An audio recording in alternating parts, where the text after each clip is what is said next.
Well, sir, we're gonna start now. So, hello everyone. I hope you're all doing well and staying safe. My name is Jumana Saidani. I'm a third year transportation hydrocarbon engineering student at Bermudas University, Algeria, and I will be your moderator for today's session. On behalf of ST University of Bermuda Student Chapter, I would like to welcome you today webinar which will be about a hydraulic fracture design evolution. Now, without further, please welcome with me our special guest, Mr. Amit Singh. Mr. Amit Singh is a principal advisor for well simulation technology at Chevron with more than 20 years experience. He championed development and implementation of new technology and strategy of complement optimization. He has a diverse experience of research and development as well as field operation as technology leader in hydraulic fractures.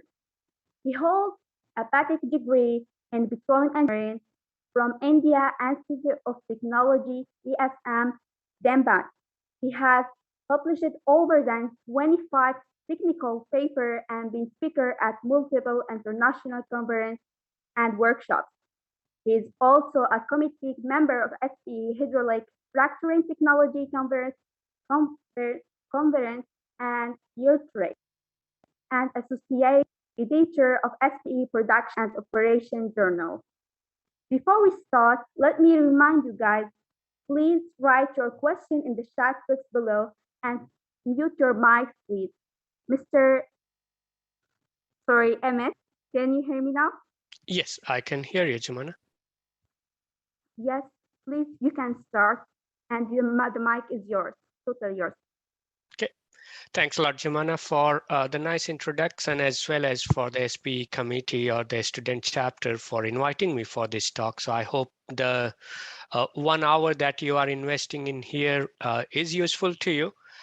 My talk will take around 40 minutes, 40 to 45 minutes. So as Jumana requested, please continue sharing your question in the chat. As well as at the end, we will have about 15 minutes for the Q&A. So feel free to raise your hand and ask your question. We want our conversation to be kind of very mutual, very open. So let's go with that. Now, before I start the talk, I do want to highlight and thank SP Foundation as well as the Officer Europe and AMI for the sponsorship that they provide for the SP Distinguished Lecturer Program, as well as the SP DL Committee for their support and guidance throughout the journey for the SP Distinguished Lecturer for me personally. For last 70 years, hydraulic fracture technology has enabled the economic production of hydrocarbon from the low permeability formation. And in those 70 years, we have seen many, many different design changes and improvement. In the There are few things that are driving those design changes, and our understanding of the proppant transport mechanism is one of those critical ones. And in those 70 years, we have learned quite a bit about them and have utilized those information to optimize our frac designs. Now, in last decade, there has been significant increase in the activity in the unconventional space. And because of that, we feel that in the industry, we need a much better and improved understanding of the proppant transport, especially in the low viscosity fluid systems that are widely used in the unconventional, to understand like how these new learnings, how this new understanding of proppant transport in slick water will help us to further improve our design. Okay, so in this talk, I will basically cover three major things. One, what are the things that we have learned from our traditional slot flow testing about the proppant transport and how that had shaped our design improvements in the past? And then in the second one, What are the new learnings or the recent learning that are shaping and that are revolutionizing the hydraulic fracture design, especially in the unconventional? And in the end, in the third part, how we can utilize all these learning from our past as well as from our future or the current new learnings to provide that reservoir specific, the reservoir centric design to make sure that our wells are producing to their full capability. Okay. Now, when we talk about the hydraulic fracture design optimization, there are many different design decisions that needs to be considered and needs to be optimized to provide an economical solutions that will give us a good production to make sure our designs are very efficient and effective. Now, in here we can see like there are too many parameters for us to optimize, but it will not be able to cover all of those possibilities in this talk. So here I will focus mostly on the frac fluid as well as the proppant decisions because those are the most important, as well as they care or they take the large chunk of the economics on the overall frac design decisions. Okay. Now, let's go back and start from the basic in terms of like what are the goals of hydraulic fracturing, especially in the conventional reservoir and in the past that we have focused on. So when I started my fracturing learning and my fracturing experience 22 years back, there were basic things that I learned that like in hydraulic fracturing, it's just a made up of 3 steps. First step, pump the frac fluid and create the fracture. Second, pump the frac fluid and proppant in a slurry and place it inside the fracture. And the third, flow back the fluid and leave the proppant inside the fracture itself. Okay. Now, if we consider that the main objective or the purpose of all those 3 steps was to place the proppant inside, and some of our design goals to achieve the fracture conductivity as well as the fracture surface area, the proppant was the key enabler. The proppant was the key goal for us to even have the design optimization part of it and was providing us the desired result. In all those cases, the frac fluid was mostly an enabler for us to create the fracture and transport the fracture. Okay. Even if we look at the second parameter, like from the optimization perspective as well as from the design perspective, one term we used to call, or the rule of thumb, was the fracture dimensionless conductivity, or the FCD, and we wanted that value to be greater than 10. Okay, but if we look at the 4 basic parameter, even in that dimensionless fracture conductivity, and if you consider 3 of them, like the permeability, width, and the frac half length, these 3 are fracture parameter, and one of them is the permeability of the formation. But intuitively, even though these were fracture parameters, but historically we have always used them as the proppant parameter. Like what's the proppant permeability, propped width, and the propped half length. Okay, so if we look at the overall design goal, overall design objective, the proppant placement was the major objective.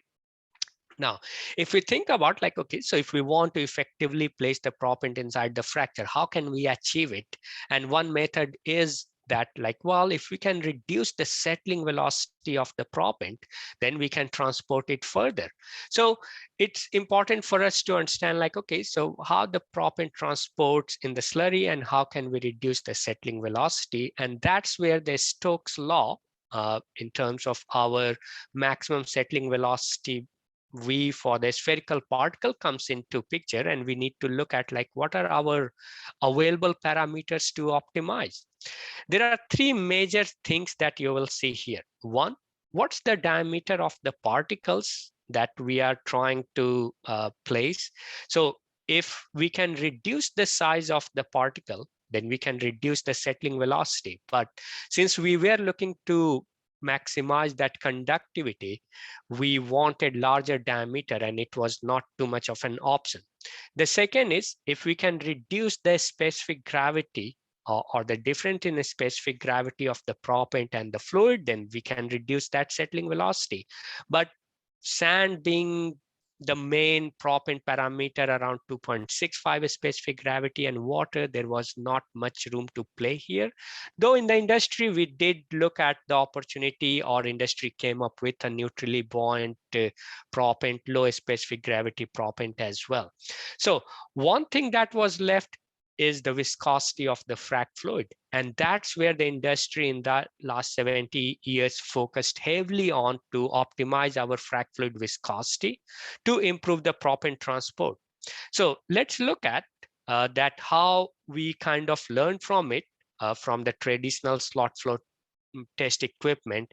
And I will just capture or share here the major three studies or the basic mechanism that we learned from them, from the parallel plate or the slot flow testing equipment.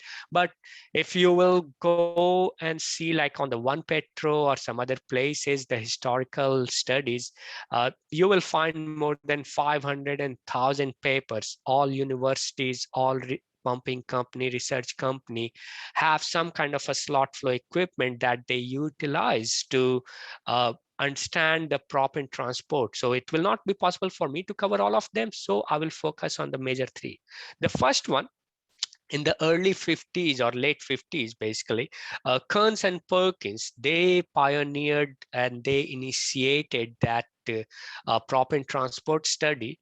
And they utilized a very simple 22-inch by 7.5-inch parallel plate made up of the transparent plexiglass, and they pumped water and sand.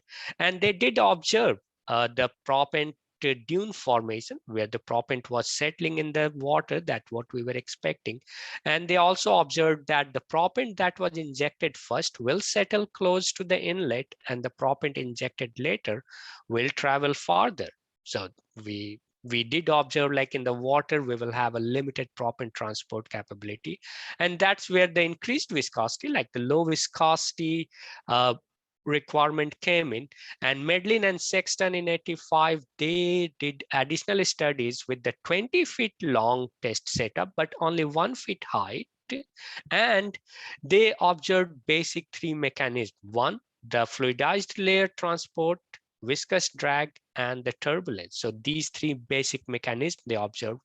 And with the objective to have a perfect transport with the high viscosity fluid system, Clark and team in 77, they built an equipment which was 12 feet long and 4 feet high. And they observed that in the high viscosity crosslink fluid system, we will observe the perfect transport.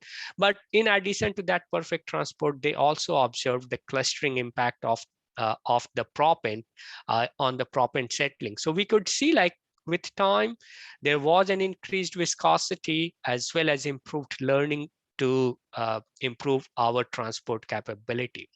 Now, if we walk through it, the overall evolution, and as I mentioned that the conductivity generation was the key part.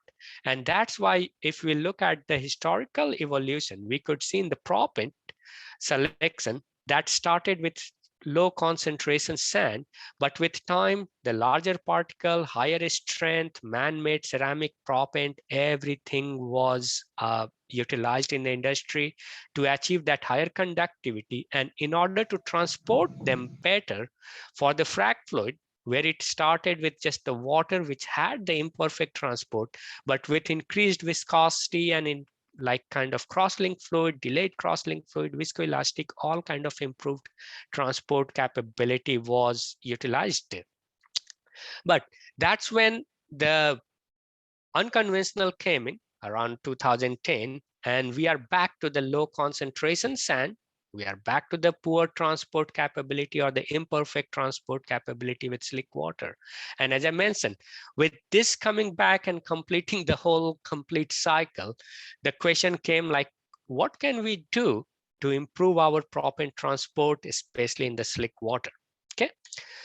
So in order for us to understand what are the possibilities? Let's first look at like what were the uh, pros and cons in terms of how good these traditional proppant slot flow equipment testing were available.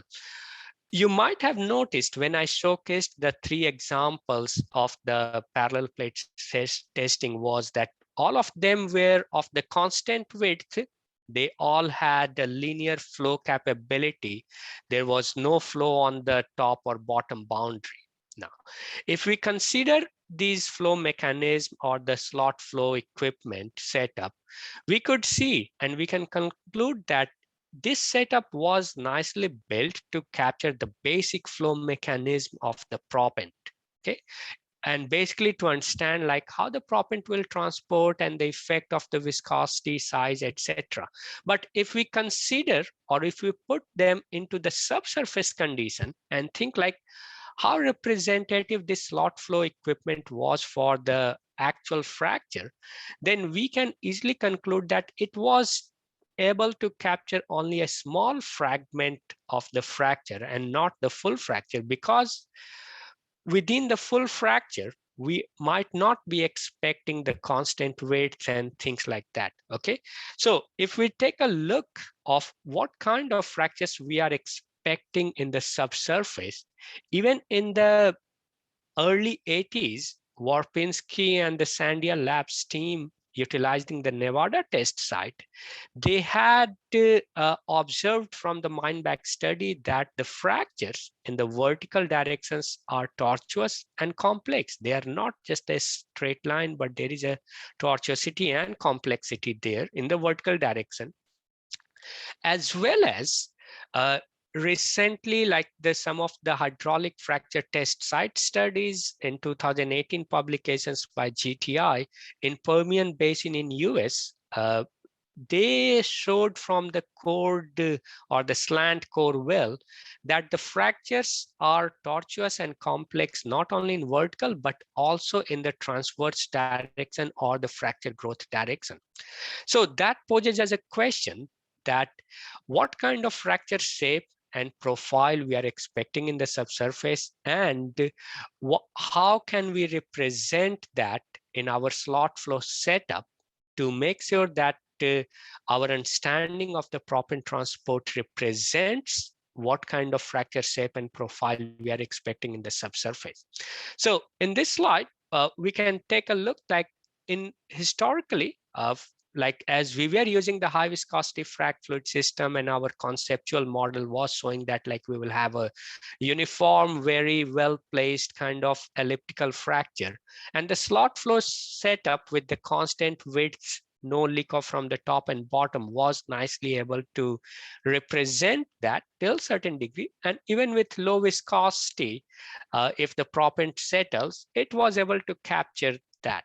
But if we are expecting our fracture to be complex and tortuous, then we need some kind of a proppant slot equipment that does capture those kind of tortuosity, as well as the proppant transport mechanism in the vertical direction as well as lateral direction. And that's why a new test setup equipment was designed and built. I will not cover the details of this test equipment. The details can be found in some of the publications in 2020 by me and team, where we did capture that the new test equipment that was built by prop tester with our partnership was 20 feet in length, 10 feet in height, and it was made up of 25 individual 2 feet by 4 feet I would say panels, and it had the capability to have a variable width in each of these 2 feet by 4 feet panels, as well as capability to allow the fluid to leak off from the top to represent the fracture height growth, as well as the tortuous pathway at each of these 2 feet by 4 feet interface in the vertical direction, as well as in the lateral direction. And in addition to that, the capability was there that we could open this parallel plate kind of setup after the end of the test and can capture the proppant samples from each of these panels to conduct the sieve size analysis, etc.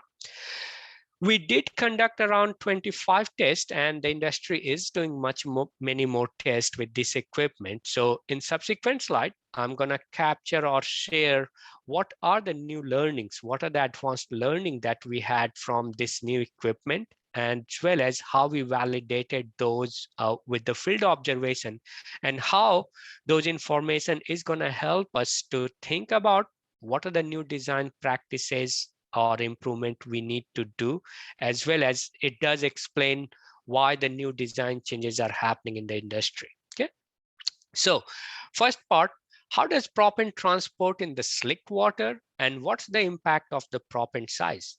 Okay, so as I said, that in this test equipment of 20 feet length and 10 feet height, after the testing was done, the slot equipment was opened and the sieve size was done. So what you are looking in the bottom of it, or the bottom image, is the particle size or the average mean particle size, or the US mesh size for each of those 2 feet by 4 feet panels. Okay, so I do want to remind or clarify that in these tests, in most of them, the test was done with slick water. And when I say slick water, basically the viscosity was close to 1.7 centipoise at 511 reciprocal shear rate. And the test was done with 100 mesh sand. And even though when we say 100 mesh sand, it has a particle range of anywhere from 50 to 140 mesh size. Okay, so when we injected 50 to 140 mesh particle size with slick water, we did observe that there is a self-segregation of the proppant happening inside this test setup, or we should expect that the self-segregation will happen with slick water inside fracture. Because if we remember this, the Stokes law, where there was settling velocity for individual particle as per their particle size, that's what mechanism is taking place, that in slick water, we are seeing that individual particles are having their own settling velocity. And because of that, large particle sizes are settling in the near inlet point, and the finer particles or the smaller particle sizes are able to travel farther. This is little different than the cross-link fluid or the high viscosity fluid, because in the high viscosity fluid, all the proppant particles of the different sizes, they all travel together because they have such a minimum settling velocity that the size particle distribution does not matter too much on their transport capability or how far they have traveled. In addition to that, we did observe that, as you remember, there was some kind of tortuosity or offset at each of this interface. And we did observe that there are larger mesh proppants suspended at these tortuous interfaces. Okay, so we did observe that the self-segregation of proppant as well as the large mesh proppant can travel farther. In addition to that, uh, the different particle sizes as well as the different mesh sizes have its own impact, not only on how far it will travel, but what kind of dune shape it will create. So at the bottom, what we are looking is the proppant transport capability and the dune that it will create with the different mesh sizes. I do want to remind one thing. When we see these mesh sizes, it's inversely proportional to the particle diameter. Okay, so 30-50 mesh sizes has the larger diameter as compared to 100 mesh or the 40-100 mesh. So in the 30-50 mesh with larger particles diameter, we could see that the dune shape uh, was like kind of like very higher angle were there. And if we compare all of them, we could see like the dune front angle were very similar, but because of the different transport capability, they have the different dune back angle. Okay, so we do need to consider these that the proppant size itself, especially in the slick water, will have the different dune angles. Okay, now In addition to what we observed in the lab, we do need to validate like, well, is it just a lab observation or the field? So I did reference some of the things that in the hydraulic fracture test site, Matey and team from the GTI, from the slant core well, they had captured the proppant particles.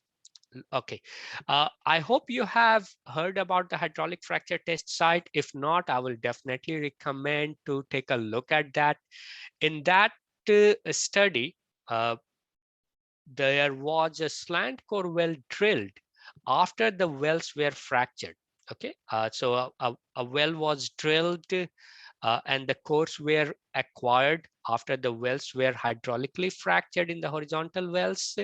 So from that core well, we did observe good fractures, as well as many of those fractures had the proppant. So these are the results of what kind of proppant and what were the different sizes of those proppant particles recovered from that slant core well, and what was the distance, like as function of distance, how much quantity of proppant was observed. So in this slide, we can see like in the closer distance from the wellbore where the proppant slurry was pumped, and in these wells, both the 100 mesh and 4070 was pumped. So we had very similar distribution of 100 mesh and 4070 mesh that were identified. But as we go farther in the distance, as that distance increased, then we started observing a difference that the 100 mesh particle, remember, the larger mesh or the smaller particle travels farther. Yeah. So the same thing we observed here, that the 100 mesh has a lot more proppant percentages as compared to 4070 mesh. So that does showcase that even in the field, there was observation that the 100 mesh or the larger mesh traveled farther than the smaller mesh. Okay, especially in the slick water. Now, the other observations that we had, that if you remember in the Kearns and Perkins test, they had shown like, well, we will create the dune. Proppant will settle very faster, especially in the slick water, and the proppant dune will be created. And because of that tortuous nature, there could be some proppant pillar generated too. But in addition to that, if we truly want to understand that where the different amount of the proppant or the proppant injected at the different amount of time throughout the pump job, where do they transport and where do they settle? If we want to understand, we need to take a look at the overall life cycle or the evolution of the proppant dune shape. Okay, so if you remember, Kearns and Perkins had said like, hey, the proppant that are injected first will settle close to inlet, and the proppant that are injected later will travel farther. And the same observation is here, that the proppant that was injected in the earlier stages, like 25% and 50%, they settled closely to the inlet. And then the proppant that are injected later, they are traveling on the top of the proppant dune and is traveling farther. But there was one more observation there, that while pumping, the the overall dune front angle is larger than the angle of repose. Okay, because there is a increased velocity that is able to push the proppant, and the proppant dune angle is larger. But once the injection gets stopped, then the proppant pack or that dune starts achieving its own angle of repose and stability. And some of the proppant that was injected in the later phase, it drops down and fills some of this inlet position. So now what we are ending up with is the proppant which was injected in the earliest stage, as well as the proppant that was injected in the very last stage. Both of them may end up close to the wellbore or close to the inlet point. And we have to remember, in the horizontal well, in the unconventional, that proppant placement is very, very important, and we need to have a good understanding of which proppant will end up close to the inlet point. Okay. Now, as we said, like the traditional tests were parallel plate with no tortuosity. So with the tortuous pathway, we are expecting some kind of a restriction and some kind of hindrance for the proppant to transport upward or laterally too. And the same observations or the same mechanism we saw, like at these tortuous places or that interface between A4 and A5 panels, it did create some kind of restriction. We did see some of these proppant to kind of create a bed boundary. Fortunately, after some time with increased pressure and the width, it did open up, but it does showcase that we should expect some kind of restriction in the proppant moving upward because of that tortuous interface. In addition to that, it's that tortuous pathway is not just the negative component of it, but it does provide some benefit too, that if we are able to transport the proppant upward with the slick water in the tortuous pathway, uh, if we have no tortuous pathway, no hindrance, then at the end, all the proppant will just settle down. Because of these tortuous interfaces, we are able to observe the creation of the proppant pillar, or what we can call the proppant island, as you can observe here. Uh, so that is something a good one for us to understand and accept, like, hey, are we expecting some kind of a proppant pillar or island because of the tortuosity or not? And is this just a lab phenomena, or did we expect, or did we see something like that in the field also? So I will bring back again the conversation about the hydraulic fracturing test site by GTI 2018, Matey and team. And in addition to the proppant quantity and impact of the different sizes, they try to look at how does that proppant location and their quantities correlates with the rock properties. So what we are seeing here on the left column is showing the proppant quantity that was observed for 100 mesh and 4070 mesh at the different depth location, and these right side columns are showcasing the log properties, and these uh, light purple shaded areas are showcasing the places where the rock property had the variation or the unconformities were there. So we could see that wherever there is unconformity, that's where at these interfaces, we are observing an increased amount of the proppant. The proppant quantity has increased. That does support that there is a possibility that the proppant is settling, they are coming up at these interfaces, and they are creating kind of a proppant pillar or proppant island there, which was something in the last slide we showcased that we may expect something like that. Okay. Now, in the horizontal wellbore, we do expect that the wellbore or the fluid or the perforation will act like a point source. And when the fracture is growing in the height and length, the fluid will transport upward too. Okay, so we should expect that because of that fluid overall flow parameter or the flow mechanism and the flow profile, it may have an impact on the proppant transport as well.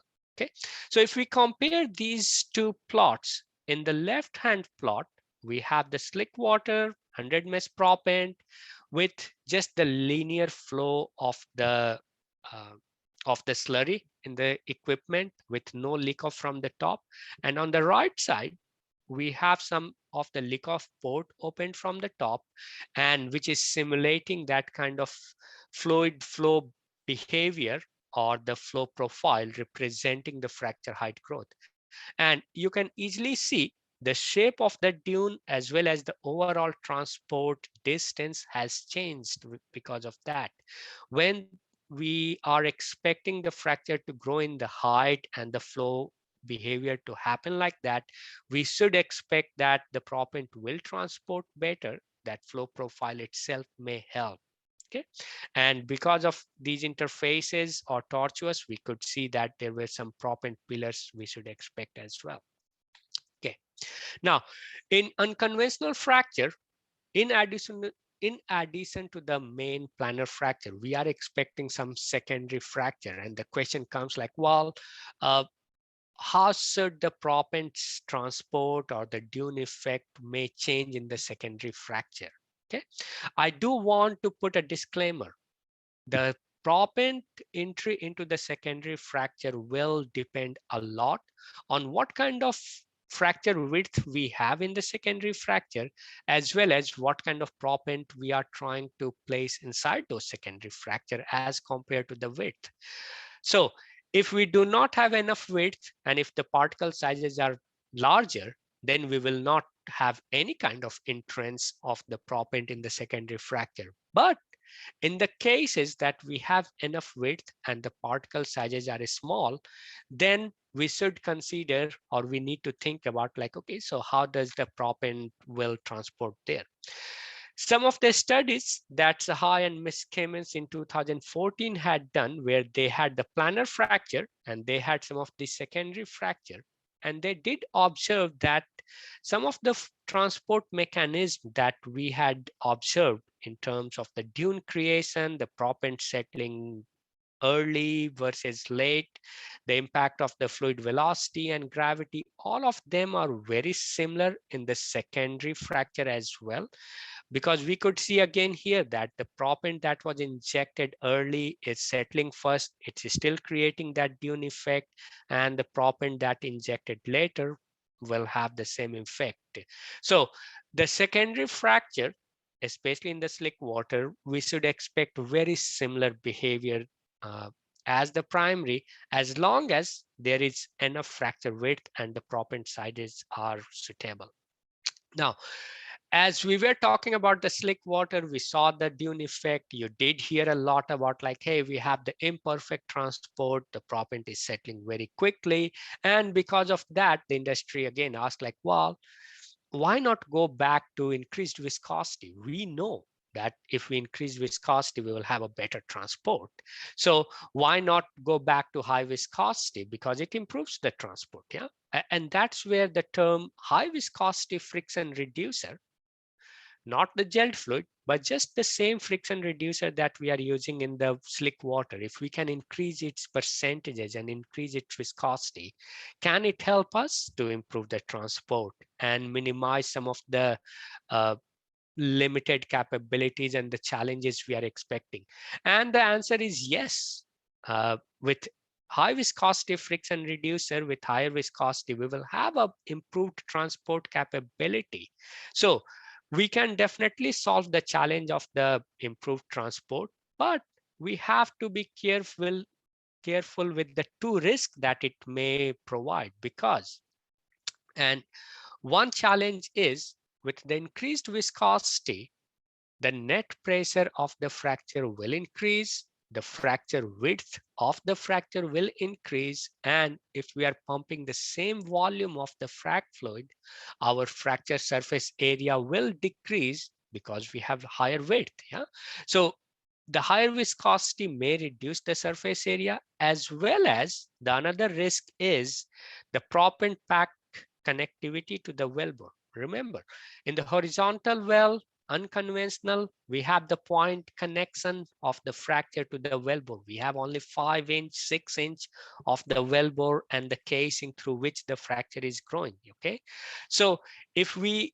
lose any kind of connectivity of the proppant pack, and if the proppant travels quite a bit more distance in the length and does not stay close to the wellbore, then we may end up with a risk or a scenario where we have a very nice fracture, but lose connectivity or poor connectivity at the wellbore. And that's where, if we compare, like in the slick water, we have good dune, we have good connectivity, but in HVFR, even though it has a better transport and the farther transport, but it may have a risk. Now, I'm not advocating one versus another, but my objective or the purpose is to make sure that we are considering all those mechanism, and all those conditions. So in the last few slides, we did observe, and I'm summarizing here some of the recent learning and the key observations, especially in the slick water, in the low viscosity, in the tortuous slot flow equipment, that we should expect some of the unique behavior of self-segregation of proppant pillars. Not only the proppant injected first, but also the proppant injected later can stay close to wellbore, as well as some of the restriction and capability of the large mesh proppant to travel farther. Okay. Now, how does this new learning is helping or influencing our unconventional fracture design? If you are tracking the unconventional fracture, you know that in horizontal well, we are trying to place fractures anywhere from 20 to 30 feet cluster spacing. And our objective in these nanodarcy permeability is to maximize the surface area so that we can get better recovery or more production. Okay. Now, the even though in the conventional fracture, we were relying a lot on the proppant to provide us that surface area and the conductivity. But in the unconventional, the amount of the fracture surface area that we create, if we will try to place in all those fractures the proppant, it will be not economic anymore, because the proppant quantity is anywhere from 5 to 10% by volume of the frac fluid that we are injecting in these wells. And with low leak off and high fluid efficiency, our fracture surface area is quite a bit longer. You can imagine that it will be 10 times higher. So if we will try to fill all of them with the proppant, the wells are going to be uneconomical very soon. And that's why if we revisit our goal to generate the surface area and conductivity, now both not only proppant, but also the frac fluid starts playing a big role in there. And for the placement of the proppant, earlier, if you remember, the frac fluid was mostly the enabler, but now we do need to consider that proppant as the enabler too. Few more things I do want to highlight. As earlier in the conventional, we did talk about that fracture conductivity is heavily dependent of what the propped conductivity is. But now, because of the slick water, the generation of those proppant pillars, as well as poor transport capability, we do need to consider the impact of the partially propped area as well as the unpropped fracture area, and their conductivity should be considered in the overall fracture conductivity. And that's where the new conceptual model that we need to think. Earlier, we used to just imagine like, hey, whatever the propped fracture is, let's consider that. But now, with respect to in the slick water, if the propped area itself is a dune shape and there is a segregation taking place, that will result in the conductivity variation, what's the dune angles are, what's the partially propped area because of those proppant pillar generation, as well as what will be the unpropped region. We need to take care of all of these. Okay. Now, if we compare some of these design evolution drivers, we did observe that in the traditional, our purpose and focus was on the conductivity generation, and we were heavily focused on the quantity of proppant and using these high viscosity of frac fluid. But in the unconventional, especially in the low permeability, we have these design transformation taking place where the not only the goal have changed, but in order to achieve that goal and more focus on the frac area, now we have to rely more on the frac fluid, as well as we have to rely more on the proppant particle sizes, in what sequence we are pumping, and all these different propped areas or unpropped areas that we are generating, and how to consider all of these. And that's why the more and more slick water, more and more low viscosity fluid system, large mesh size, 100 mesh, micro proppant, all of them are coming into effect, as well as the concept like counter prop and things like that are being utilized. Now, I'm getting close to closing this talk because our objective is not only to optimize the fracture design for the unconventional or conventional, because the fractures requirement in terms of what are our design objective depends quite a bit on what the reservoir needs are. Okay, it will be unfair if I categorize all the formation into just the conventional or the unconventional.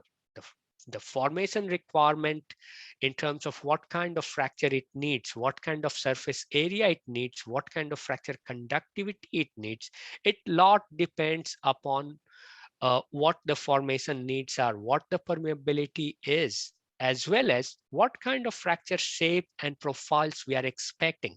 If we consider all these different kind of scenario that was nicely highlighted by Fred and team, and the different proppant placement scenarios, that itself will give us a good information like, okay, so which one we are planning to expect, okay, or generate, what is the formation requirements, and how can we optimize our design with selection of frac fluid and the proppant to achieve that.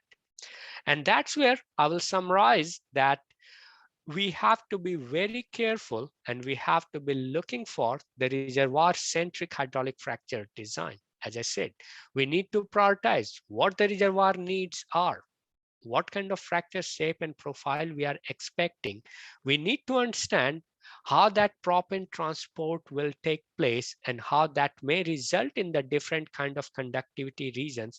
And all of these will help us to select the suitable proppant type, fluid type, the proppant sizes, etc., and help us to optimize our frac design and those two decision parameters to effectively place the proppant utilizing both the fluid and the proppant part property. With that, I will say thank you very much. Your feedback is very, very important. So I will request you to either visit this code here or utilize this QR code to provide the feedback. But in the meantime, I will open for the Q&A and looking forward to your question either in the chat or feel free to raise your hand and mute yourself and uh, ask your question. Let me first check if we have any question in the chat. Jumana, feel free to unmute if somebody has a question or raise their hand. Okay. I'm reading this question in the chat regarding the experiment. Do you think the outlet boundary condition at the upper right will affect the proppant dune angle, and for the different proppant size, the fracture width tortuous along fracture height is an do you have any field observations? And do you think these numerical methods are able to capture the transport behavior? Okay, Mr. Bolu, thanks for sharing all those three questions. I will try to capture those or answer those. I do feel that some of these things we, especially the question number 2, I was able to answer in during the talk, but I will again uh, clarify those, okay? The overall test setup for the question 1 in terms of how that outlet boundary conditions will impact at the upper right, yes, it will have the impact, and that's something that we do need to consider there. Now, the reason why we were forced to keep the outlet boundary at the top only, because if we will keep at the bottom, then because of the gravity, the whole fluid level itself will keep coming down, and we will not have the fluid flow taking place in the slot. And we have to also, we were also limited by what kind of injection rate we can achieve and how we can keep the fracture flow. Now, that being said, it will, we do not feel that it will have any impact on the dune shape, especially that top boundary on the exit side of it. But as I shared, like the leak of port on the very, very top had an impact, and it showed like we will have that improved transport capability that is simulating that if there is a fracture height and the flow profile is different. So I hope I answered that first question. Now, I do also want to clarify for the different proppant sizes, we had the very similar setup on the outlet boundary conditions. So we do feel that the dune angle for the different proppant sizes might be still the same observations that we had before, because the smaller particles or the larger mesh will travel farther, so that dune back angle will be different. Okay. Uh, the field and the lab observations, I was able to share some of the cases in terms of how these will have its own impact. So I hope that answers. But if there are any other things that you had very specific, I would say please raise your hand and unmute and we can talk. The third thing, the third question about numerical methods, I would say all the frac models or the numerical models that we have in the industry, they do a very good job in capturing the basic flow mechanism and the basic flow behavior. But as an industry, we are not ready to or not equipped to handle all these different mechanisms of the impact of the tortuous pathway, as well as the self-segregation in the slick water.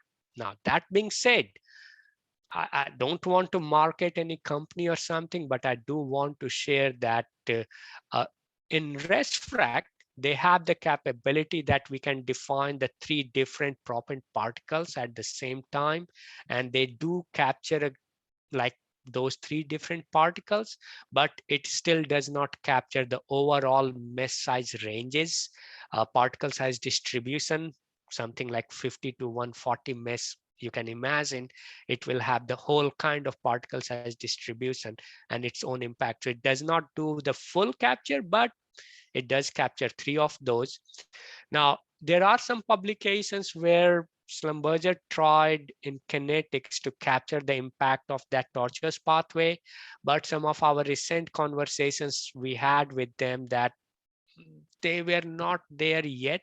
It does capture some particle kind of the pillar generation, but not to the full extent that we may want it to because of all the numerical calculation limitations. So I would say industry does a good job, or software does a good job to capture main basic flow mechanism, but not fully capture the uh, all the mechanism and all the things that we are observing in the lab and in the field, and as an industry we are trying to improve. Yeah. Okay, next question from Mr. Abdul Qadir is regarding pumping program. How do we choose the right model based pumping schedule to generate uniform proppant distribution in simultaneously propagating multiple fractures? Okay, good question. Uh,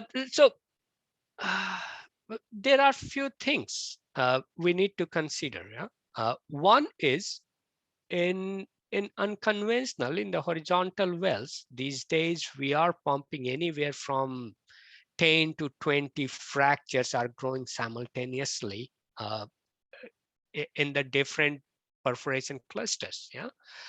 So if we want to have a uniform distribution of the fluid and proppant, or we can call the proppant slurry, we have to optimize our perforation design. We have to rely on the limited entry perforation design to have that uniform distribution of the proppant and the fluid from the wellbore to the fracture. Yeah. So we can control what's happening at that wellbore.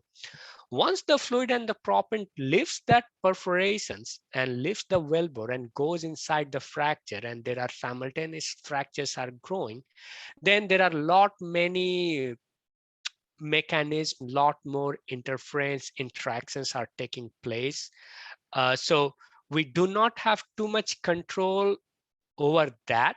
All we can control is like, hey, from the wellbore, when it's leaving that wellbore, do we have an equal distribution from the individual clusters? Okay, so I do want to make sure like we do break down, or we do group them on our capability of what's happening and what can we control and not control. Yeah. Now, once it goes inside the fracture, that's where we again want to have a good proppant placement, good uniform distribution throughout the fracture. And I hope that the new conceptual model that we presented, where we should expect, especially in the slick water, to have the unpropped, partially propped, and the propped section. And depending upon what kind of fracture shape and profile we are expecting, a lot more geomechanics, geological features will come into there. The zone thickness, what kind of heterogeneity, what kind of unconformities we are expecting, all of them will have to be accounted for to understand that. Yeah. Now, coming back to the modeling part, so many of the frac models or commercially available frac models does capture that limited entry effect for the perforation design optimization that we need, that can be accounted for, as well as many companies like in Chevron, we have our own perforation design tool set that helps us to design our perforation diameter, the count, etc., to make sure that our fluids and the slurries are properly distributed in each of the perforation clusters. It does take into account the different mechanism of the proppant transport in the wellbore, etc., as well. So I would say a lot more goes in there of what's happening in the wellbore and what's happening inside the fracture. Okay, so I hope that it does answer the question that you had, but if not, please feel free to raise your hand or unmute yourself and we can have more conversation. Yeah. So I do not see any more question. Oh, there is a question, additional one. So I have another question.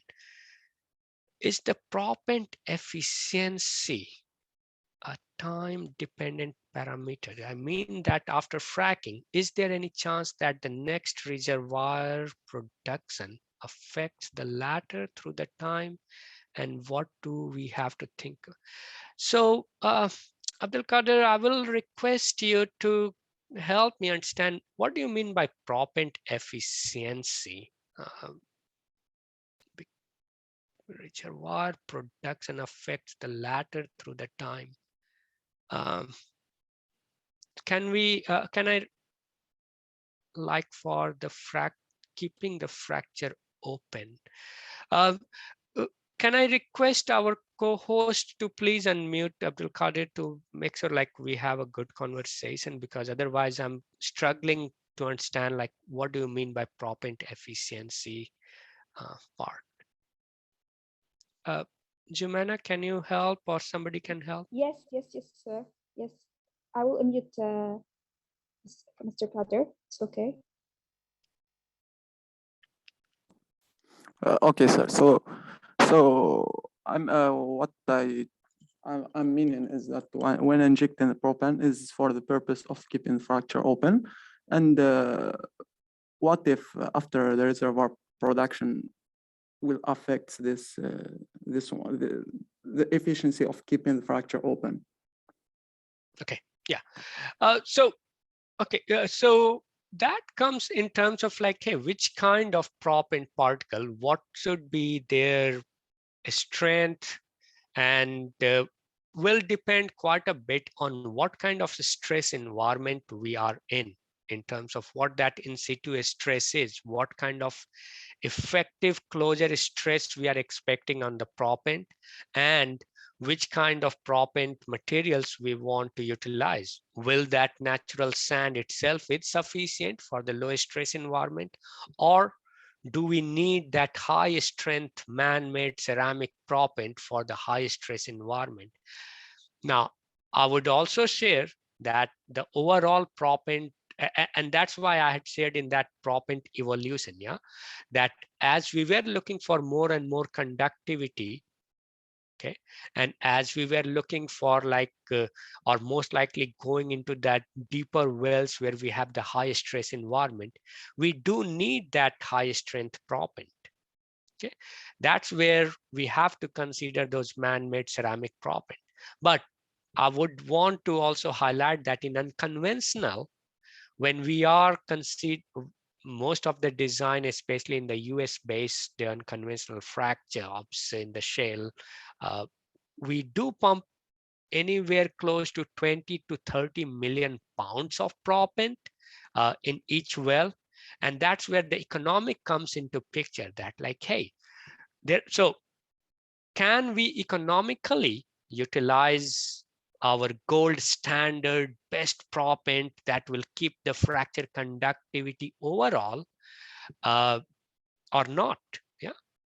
And the second part, that's where the question comes like, well, what kind of conductivity do we truly need, as well as what kind of a stress environment that we are in, what kind of effective closure stress that we are using, and how will that impact which kind of proppant material that we are using.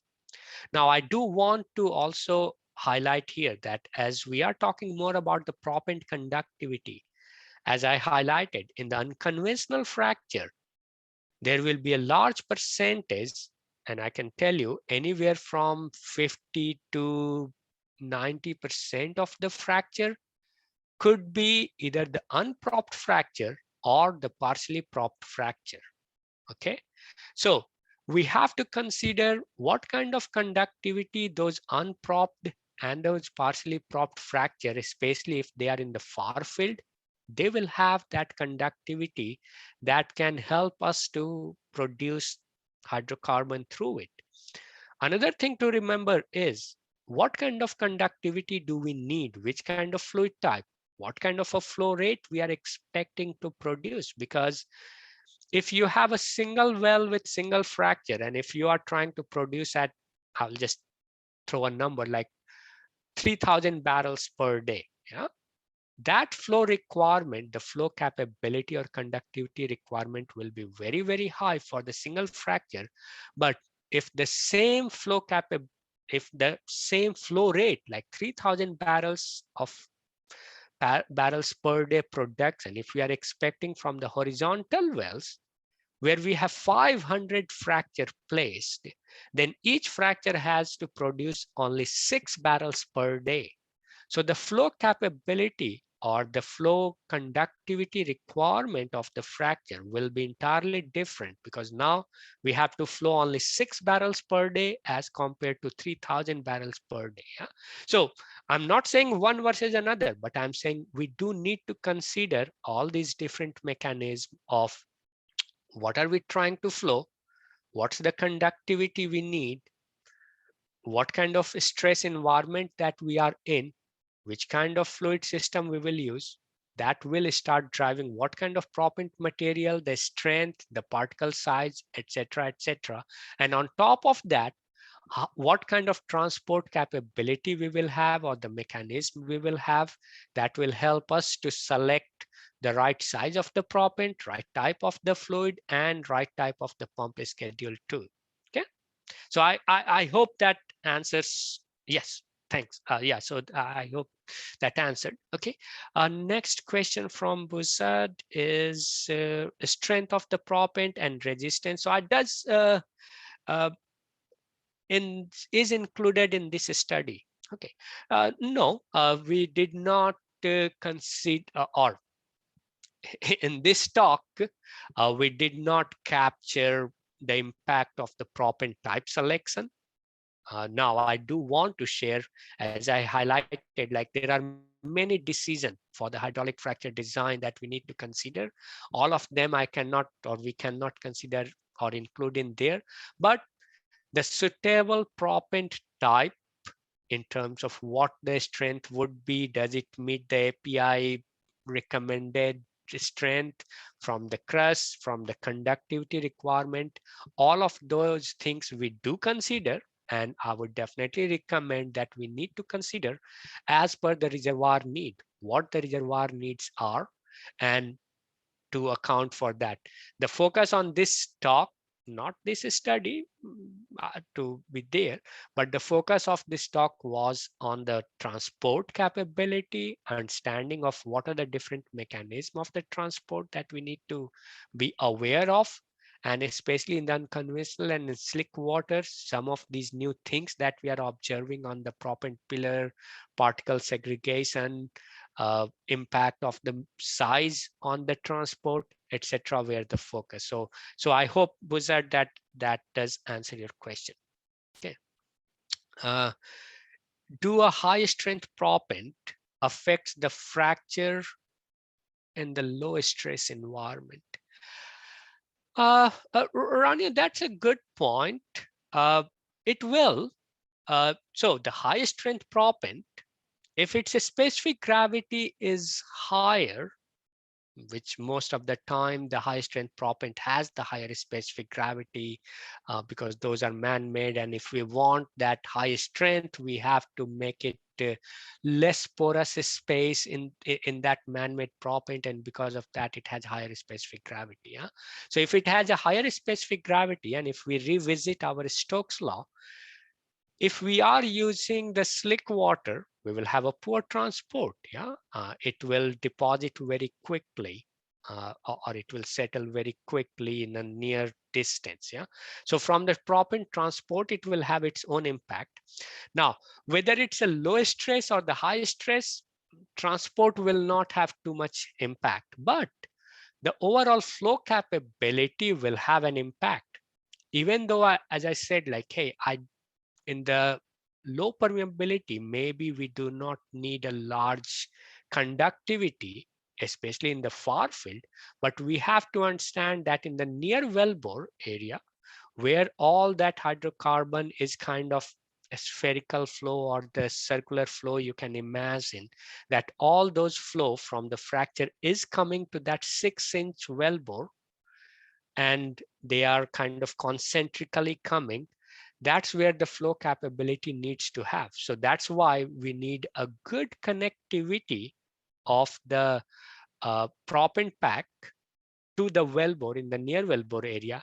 Now, if the reservoir requirement or the formation requirement is achieved through the low cost natural sand proppant, then we do not need that high strength, high conductivity proppant, depending upon that low stress or the high stress environment. So I would say, as a general practice, in the low stress environment, we should not need the high strength proppant unless you are really looking for very, very high conductivity requirement and you want to utilize that gold standard, platinum standard, best conductivity, something that we people use in the frac pack conditions. Yeah, in the wells that are producing at a very, very high rate. And even if it's a low stress environment, but our flow capability requirement is very high, that's where people do use it. Yeah. So again, I will go back to that. For the selection of the proppant type, sizes, we have to consider all these different mechanisms, all these different drivers, as well as on top of that, how are we designing to make sure that we have a good understanding of the proppant transport as well. In the historical or traditional frac design, we have always considered these other parameters, and the purpose and the focus of this DL talk is to increase that awareness that, like, hey, as you are considering these, do consider these new learning, these advanced observations of the proppant transport, especially in the slick water, in unconventional too. Yeah. Okay. I'm glad I was able to answer those questions. So I know I have gone beyond 1 hour that we had planned for, but if there are any other questions, I will be more than happy to stay a few minutes longer and answer those. But if not, we should be good. So Jumana, handing over to you. Yes, sir. So first of all, sir, thank you so much for your presentation. I enjoyed it. Personally, I enjoyed it. And thanks for your sharing your knowledge with us. And thanks more for joining us today. And now, I don't know, I think another question. Wait, I will check. No, I don't know. No, not the question. So, sir, yeah, if anyone have another question, please write it or raise your hand before we end this session. I don't know if we have another question. Well, sir, as I said, thank you so much again. And I think no one will ask you again. Sure. Thanks a lot, Yeah. Jumana, and thanks a lot to Abdul Qadir as well for engaging Yeah. and reaching out to schedule this one. As I requested, I will definitely appreciate some feedback, and please feel free to utilize the QR code or the link Yeah. and provide the feedback. Yeah. Sir, I think no one will ask again. I think everything was there. Thank you so much again, sir. I'm just saying thank you. Thanks a lot So, for yeah. No, you're welcome, and it's my pleasure to share this. So definitely looking forward. If feel free to reach out to me or read other papers that may benefit or that is of interest. Yeah. So with that, I will again thanks a lot and appreciate Sir, it. And please, I just want to mention the session is recorded. You can find it in the YouTube SP YouTube channel. So yeah, that's it. Thanks so much again, and I hope you enjoyed our session. And that's it. Thank you so much. Thanks a lot. So yeah, so before you post it public to the YouTube or something, I would request to please check with the SP just to confirm, because since my talk is still ongoing for this year, I don't know what the rules are for them to kind of make it publicly available right now. So I would recommend to please check with SP if they are okay with sharing it publicly, the recorded version yet, or would they want us to wait till the whole DL series is completed? Okay. Okay, sir. Okay, sir. No problem. I will make sure to check the rules and before share it. Okay. Have a good one then. Yes. Thanks a lot, everybody, for taking the time Thanks so from much. your Thanks so much. busy evening. So talk to you later. Have a great evening. Take care. Bye-bye. Take care.